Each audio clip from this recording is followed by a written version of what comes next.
नमस्कार फ्रेंड्स, मैंने अपनी प्रीवियस वीडियो में आपसे आर्कियोलॉजी के दिसंबर 2004 और जून 2005 का पेपर डिस्कस किया था। उसी क्रम में आज मैं दिसंबर 2005 का पेपर आपसे डिस्कस करना चाहती हूँ। तो चलिए स्टार्ट करते हैं। सबसे पहला क्वेश्चन है, इनमें से कौन त्रिआयामी अभिलेखन है? तो इसका आंसर हो जाएगा ऑप्शन नंबर सी, खुदाई से प्राप्त पुरावस्तुओं का संदर्भयुक्त अभिलेखन। इसे कहते हैं त्रिआयामी पद्धति और इसके जनक थे पिट रिवर्स, पर भारत में इसका प्रयोग किया था मॉन्टिमर व्हीलर।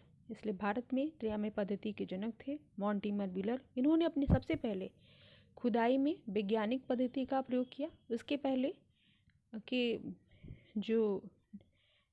के जो खननकर्ता थे जैसे कनिंघम इत्यादि ने इन्होंने खुदाई में वैज्ञानिक पद्धति का प्रयोग नहीं किया था। तो भारत में वैज्ञानिक पद्धति और त्रिआयामी पद्धति इन सभी के जनक कौन थे? मॉन्टिमर व्हीलर। दूसरा क्वेश्चन है, इनमें से किसका उपयोग सापेक्ष कालानुक्रम में होता है? तो इसका हो जाएगा ऑप्शन नंबर बी, सूक्ष्म चिन्ही अध्ययन। इसे माइक्रोवियर स्टडी कहते हैं। और अगर कालानुक्रम निर्धारण की बात करें तो इसकी दो विधियां हैं कालानुक्रम की। पहली है सापेक्ष तिथि विधि और दूसरी होती है निरपेक्ष तिथि विधि। सापेक्ष तिथि विधि में जो तिथि है वो सौर वर्षों में न देकर किसी पुरावशेष अथवा घटना की संदर्भ में दी जाती है अथवा किसी पुरावशेष अथवा घटना के से उसका तुलनात्मक अध्ययन करके तिथि दी जाती है। और जो निरपेक्ष तिथि विधि है उसमें इसे सौर वर्षों में दी जाती है। सापेक्ष तिथि विधियों की जो प्रमुख विधियां वो है स्तरीकरण, प्रारूपिकी, अनुन्यश्रय कालानुक्रम और फ्लोरीन विश्लेषण। और अगर निरपेक्ष तिथि विधि की बात करें तो इसमें है रेडियो कार्बन, पोटेशियम आर्गन और उष्मादीप्ति विधि। तीसरा क्वेश्चन है, पुरातत्व के किस पक्ष के लिए तीसरा क्वेश्चन है, निम्नलिखित में से कौन पोटेशियम आर्गन तिथि विधि के लिए उपयुक्त हुई है? तो ये है ऑप्शन नंबर ए, ज्वालामुखी राख। पोटेशियम आर्गन तिथि के लिए ज्वालामुखी राख का प्रयोग किया जाता है। उष्मादीप्ति विधि निकालने के लिए मृदभांडों का प्रयोग किया जाता है। फ्लोरीन विश्लेषण निकालने के लिए अस्थियों का। और इसी प्रकार रेडियो कार्बन निकालने के लिए लकड़ी के कोयला, शुष्क काठ, छाल, पत्ती, हड्डी, स्ट्रिंग, हाथी दांत, सीप, घोंघा, कंकड़, इन सभी चीज़ों के द्वारा हम डेटिंग निकाल सकते हैं। क्वेश्चन नंबर 4 है, पुरातत्व के किस पक्ष के लिए मानव शास्त्र की विधियाँ अधिक उपयोगी नहीं है? तो इसका हो जाएगा ऑप्शन सी, आर्थिक और निर्वाही पद्धति। आर्थिक और निर्वाही। ओके, जो अगला क्वेश्चन देखते हैं, कीना फेरेसी मुस्टेलिन संस्कृति का रचयिता कौन है? तो इसका होगा पांचवे का सी, होमो निएंडरथल। अगर हम लूसी की बात करें तो इसके खोजकर्ता थे डोनाल्ड जोहानसन और इनकी प्रसिद्ध पुस्तक है Lucy the beginnings of human kind. अगर होमो इरेक्टस की बात करें तो इसके क्षेत्र थे चीन, जावा, अल्जीरिया, मोरक्को। इन सभी क्षेत्रों से जो है होमो इरेक्टस के प्रमाण मिले हैं। जावा में जो होमो इरेक्टस की खोज की थी उन्होंने की थी, यूजिन डिब्बा ने की थी 1891 ईस्वी में। ये सभी फैक्ट याद रखिएगा।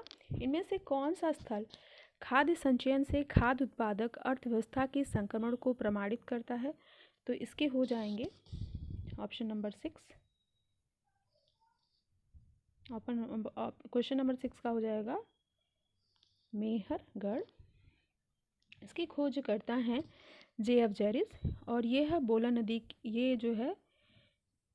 नदी के किनारे है। उतनूर से जो हमें राग के टीले का प्रमाण मिला है और ये नौपाषाणिक साइट्स है। और यह जो उतनूर साइट्स है ये आंध्र प्रदेश में है। गुफकराल के जो खननकर्ता है वो थे ए.के. शर्मा और यहाँ से गर्तावास के प्रमाण मिले हैं। ये जम्मू कश्मीर में है, झेलम नदी के किनारे। चोपनी मांडो के जो खोजकर्ता थे वो हैं बी.डी. मिश्रा और खननकर्ता थे जी.आर. शर्मा, बी.बी. मिश्रा। और यहाँ से पूरा पाषाण और मध्य काषाण काल के बीच संक्रमण काल का ये जो है प्रतीक है। क्वेश्चन नंबर 7 है, किस संस्कृति से सटुल युग स्थल संबंध है? तो ये हो जाएगा ऑप्शन नंबर ए, नौप्रस्तर। 9 प्रस्तर।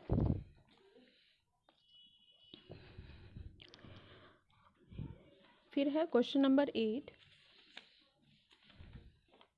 किस भारतीय स्थल से प्रारंभिक होमोनिड जीवाश्म प्राप्त हुए हैं? तो ये मिला है, और 8वें का हो जाएगा ए, हथनौरा से। और ये हथनौरा के बारे में कुछ फैक्ट जान लीजिए। ये नर्मदा नदी के तट पर है, मध्य प्रदेश में स्थित है, और इसकी खोजकर्ता थे अरुण सोनकिया, और ये खोजा गया था 5 दिसंबर 1982 ईस्वी को। फिर 9वां क्वेश्चन है, मोहनजोदड़ो से प्राप्त नर कंकालों के लिए किसने संघार पद्धति प्रतिपादित किया? तो ये हो जाएंगे एम व्हीलर, मॉन्टिमर व्हीलर। इन्होंने माना कि संघार पद्धति के द्वारा जो मोहनजोदड़ो में नर कंकाल मिले हैं उनका आर्यों द्वारा आक्रमण के द्वारा संहार किया गया है, वही प्रमाण है। जबकि के कैनेडी मानते हैं कि महामारी के कारण जो है हड़प्पा सभ्यता का पतन हुआ था। इस पर बहुत अलग अलग विद्वानों के राय हैं कि किस कारण हड़प्पा सभ्यता का पतन हुआ था। उसमें समानता मतलब मतभेद बहुत सारे हैं विचारों में।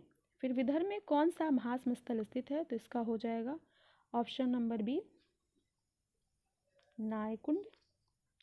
अन्य अगर विदर्भ की साइड की बात करें तो वो हैं कौंडिन्यपुर, मौरझारी, जूनापाड़ी, पोनार और ताकल घाट। ये सभी महाराष्ट्र के विदर्भ क्षेत्र में स्थित हैं। हल्लूर, मास्की, पय्यमपल्ली ये सभी नौपाषाणिक साइट्स हैं, याद रखिएगा। फिर है क्वेश्चन नंबर 11 है, गुजरात में उत्खनन हड़प्पा कालीन सीपी उद्योग का एकमात्र स्थल कौन सा है? तो ये हो जाएगा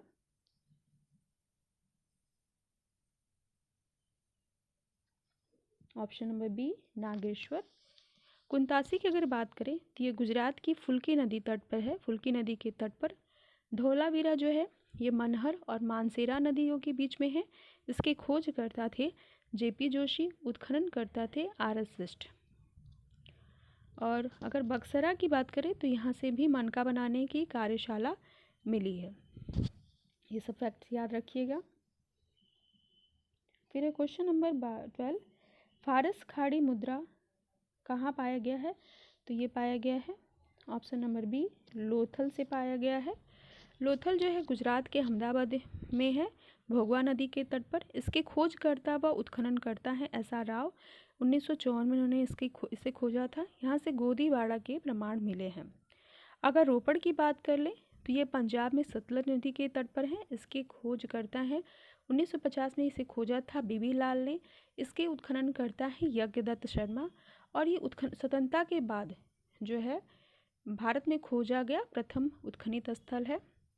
आलमगीरपुर जो है वह यूपी में है, हिंडन नदी के किनारे है।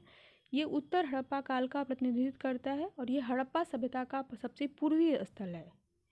ओके, अगर हम देसलपुर की बात करें तो ये है, इसके खोजकर्ता है पी.डी. पांडे और ए.के. डाके। ये भी गुजरात के भुज में है और इसके उत्खननकर्ता में एक सौंदर्या राजन भी हैं। ये सभी फैक्ट याद रखिएगा। क्वेश्चन नंबर 13 है, यह दिखलाना मुश्किल है कि कैसे पुरास्थल का उत्खनन किया जाए, लेकिन यह दर्शाया जा सकता है कि कैसे उत्खनन नहीं किया जाए। यह कथन किसका है? तो ये है option number C, sir Mortimer Wheeler का है ये।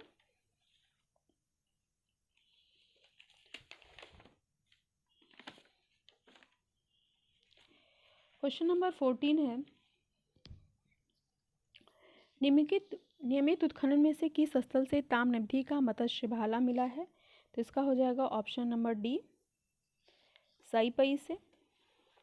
अगर गंगरिया की बात करें तो यहाँ से सबसे अधिक ताम्रनिधियाँ मिली हैं, 424 ताम्र उपकरण यहाँ से मिले हैं। अतरंजी खेड़ा की बात करें तो यह यूपी के एटा जिले में गंगा की सहायक नदी के किनारे है और इस यहाँ से OCP, BRW, PGW, MDPW इन सभी के प्रमाण मिले हैं। मतलब ये 4 स्तर यहाँ से मिले हैं, OCP, BRW, PGW और NBPW। इसके खोजकर्ता जो थे वो थे कनिंघम और इसके जो उत्खननकर्ता थे उत्खननकर्ता थे आरसी गौड़।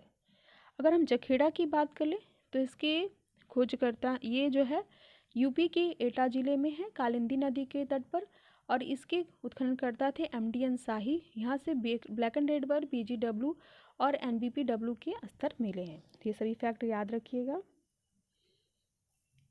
15वां क्वेश्चन है, भारतीय उपमहाद्वीप का द्वितीय नगरीकरण किस प्रमुख निर्माण परंपरा से संबंधित है? तो ये हो जाएगा ऑप्शन नंबर बी, उत्तरी भारतीय कृष्ण चमकीली मेदभांड, और ये सबसे पहले तक्षशिला के भेंट टीले से मिला था। और ये है जो प्रथम नगरीकरण की बात करें तो ये काशयुगीन है, और ये हड़प्पा सभ्यता के टाइम में हुआ था, सिंधु सभ्यता के टाइम में। और द्वितीय नगरीकरण याद रखिएगा एनपीपीडब्ल्यू के टाइम पर हुआ था। क्वेश्चन नंबर 16 है, किस स्थल से भारतवर्ष में कृत्रिम सिंचाई के आरंभिक प्रमाण मिले हैं? तो ये हो जाएगा इनाम गांव से, ऑप्शन नंबर ए। ये महाराष्ट्र में घोड़ नदी के तट पर है। इसके उत्खननकर्ता थे एम.के. धौलीकर। यहाँ शीश विहीन मातृ देवी की प्रतिमा भी मिली है। ठीक है। अगर हम कालीबंगा की बात कर ले तो ये राजस्थान के गंगानगर जिले में है। इसके खोजकर्ता हैं अमलानंद घोष, और इसके उत्खननकर्ता थे बीबी लाल और बीके थापर। यहाँ पे प्री हड़प्पन जो पीरियड स्तर है वहाँ से जूते हुए खेत का प्रमाण मिला है। यहाँ से उस युग्म सावधान के भी प्रमाण मिलते हैं, लकड़ी की नाली के प्रमाण मिलते हैं, और निचले नगर के भी दुर्गीकरण के यहाँ से प्रमाण मिलते हैं। एक सबसे इम्पॉर्टेंट फैक्ट भी याद रखिएगा, यहाँ से भूकंप का भी प्राचीनतम प्रमाण हमें मिलता है। अगर हम लोथल की बात कर लें तो ये है गुजरात के अहमदाबाद ज़िले में, और ये ये भोगा नदी के तट पर हैं। इसके हैं एस.आर. राव, इन्होंने खोजा था 1954 में। यहाँ से जो हमें गोदीबाड़ा, फारस की खाड़ी और खाड़ी की मुहर मिली है, और 3 युग्म सावधान के भी प्रमाण मिले हैं। ठीक है, ये सब फैक्ट याद रखिएगा। किस लिपि से ब्राह्मी लिपि का विकास हुआ? तो इनमें से किसी से नहीं, option number D. Question number 18 है, जूनागढ़ अभिलेख में रुद्रदामन कौन था? तो ये बहुत ही इम्पोर्टेंट अभिलेख है। ऑप्शन नंबर इसका हो जाएगा ए, क्षत्रप था। और जूनागढ़ अभिलेख में 4 राजाओं के नाम मिलते हैं, चंद्रगुप्त मौर्य, अशोक, रुद्रदामन और गुप्तकालीन शासक स्कंदगुप्त। तो ये भी फैक्ट याद रखिएगा। क्वेश्चन नंबर 19 है, खारवेल का हाथी गुफा शिलालेख कहाँ स्थित है? तो ये है उदयगिरी में। ये भी बहुत इंपॉर्टेंट अभिलेख है, क्योंकि यहाँ खारवेल के विषय में जो हमें जानकारी जो है, चेदीवस का वो राजा था, और उसके बारे में जानकारी केवल इसी अभिलेख से मिलती है। ये हमारे सिलेबस में भी है, तो इसको याद रखिएगा, इसको अच्छे से पढ़िएगा, खारवेल का हाथी गुफा अभिलेख। फिर है क्वेश्चन नंबर 20, किस भारतीय राजवंश ने प्रथम बार स्वर्ण मुद्राएं प्रचलित की? तो भारतीय राजवंश की अगर बात करें तो ये हो जाएगा कुषाण। अगर विश्व के परिप्रेक्ष्य में तो इंडो ग्रीक, और उसके बाद सबसे ज़्यादा टाइप के सोने के सिक्के जो जारी किए वो गुप्तों ने किए थे, और कुषाणों ने जो है ताम्र और सोने के मुद्राएं जो है जारी किए थे। क्वेश्चन नंबर 21 है, मंदिर की किस शैली में गोपुरम का निर्माण हुआ है? तो ये हो जाएगा चोलों से हमें ब्रॉन्ज जो काष्ठ शिल्प के भी प्रमाण मिलते हैं, नटराज की मूर्ति भी मिलती है चोल काल में। ये भी एक इम्पॉर्टेंट फैक्ट है। चालुक्य शैली में जो है बेसर शैली के मंदिर बन रहे थे। अगर हम चंदेलों की बात करें तो कंदरिया महादेव मंदिर बहुत ही फेमस बना है इस टाइम का, और ये नागर शैली का एक सबसे उम्दा प्रमाण है। क्वेश्चन नंबर 22 है, अगला क्वेश्चन, किस गुहा में सर्वश्रेष्ठ त्रिमूर्ति ब्रह्मा विष्णु महेश उत्कड़ित है? तो ये हो जाएगा क्वेश्चन नंबर 22 का हो जाएगा सी, एलिफेंटा। ठीक है, उदयगिरी से हमें मिलता है, उदयगिरी से हमें वो खारवेल का हाथी गुफा अभिलेख मिला है। अगर हम नासिक की बात कर ले तो यह महाराष्ट्र के गोदावरी नदी तट पर है। ये शक सातवाहन काल में बौद्ध धर्म का एक प्रमुख स्थल था। यहाँ 17 गुफाओं के प्रमाण मिले हैं, 16 विहार और एक चैत्य, चैत्य जो है ये प्रथम शताब्दी ईस्वी में बना हुआ था और इसका प्राचीन नाम था गोवर्धन। फिर क्वेश्चन नंबर 23 का है, इसका हो जाएगा, पहले मैं आपको ऑप्शन बता देती हूँ। ऑप्शन हो जाएगा ऑप्शन हो जाएगा सी